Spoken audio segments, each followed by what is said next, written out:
Alors pour moi, la royauté, ce serait un peu ça, à l'image de l'Afrique antique, de l'Amérique du Sud, de l'époque.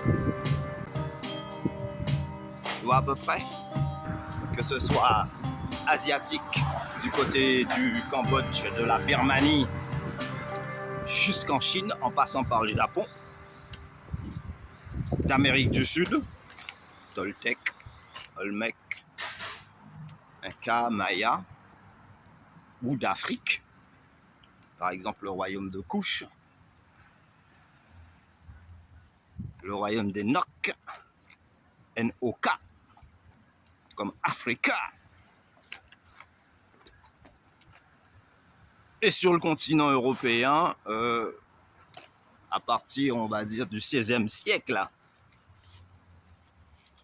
on a eu affaire à des rois un petit peu vaniteux, quelque peu feignants. D'ailleurs, on les appelait les rois feignants. La bonne à, je sais pas, Dagobert Ier ou Childéric, etc. Mais perso, j'ai toujours été pour la royauté, hein, et pensé que le mieux pour la France, ce serait un retour à la royauté, pas telle qu'ils l'ont vécu à l'époque de Louis XVI, mais plutôt une nouvelle forme de royauté qui serait à l'égal de ce que le peuple demande, dans l'intérêt effectivement du pays. C'est plus qu'évident.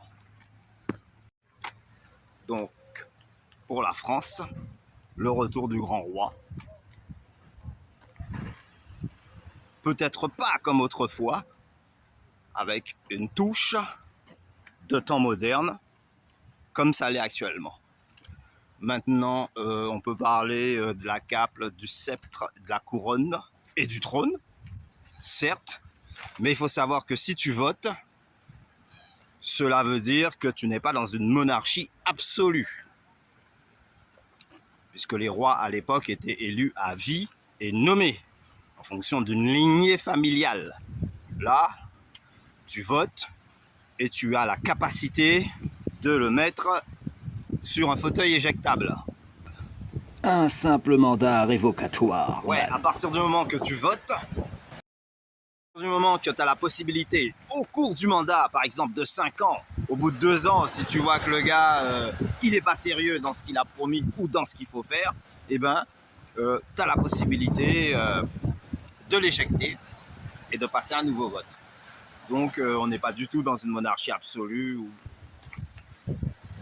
le peuple se plie et on va dire le roi fait ce qu'il veut avec la cour, les partisans, le bourgmestre et les édiles. Mais une chose est sûre, c'est que le pays il touche à la décadence. Donc plus bas on peut pas descendre, que ce soit la France, l'Europe ou en tout cas les pays occidentaux sont gravement touchés quand même par on va dire la colère du peuple, la non-satisfaction en tout cas.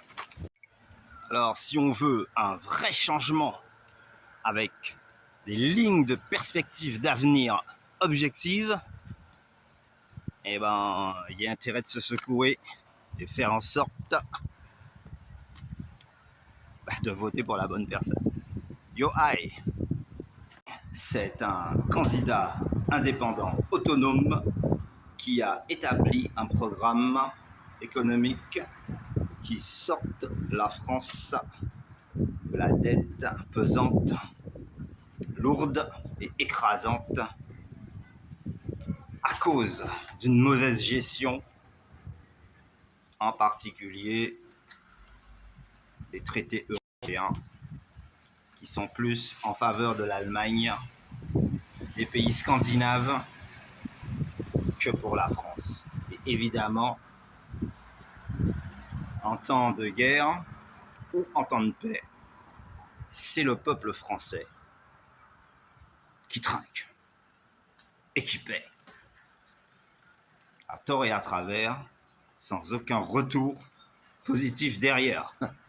Il n'y a qu'à regarder l'état des institutions et les complexités administratives, ne serait-ce que pour avoir une simple carte d'identité. ou une carte vitale.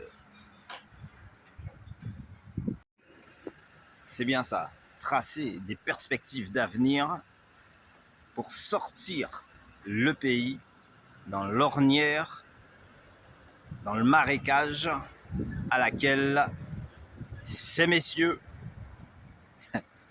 de haute société nous ont fait glisser très rapidement. Plus rapidement que lentement en tout cas. C'est vraiment pas la joie. On se demande. Et là tu vas me dire, oui mais grande est la difficulté, ardue est la tâche. Certes, raison de plus pour mettre quelqu'un de déterminé, qui a de la poigne et qui sait tenir un gouvernail pour garder le cap.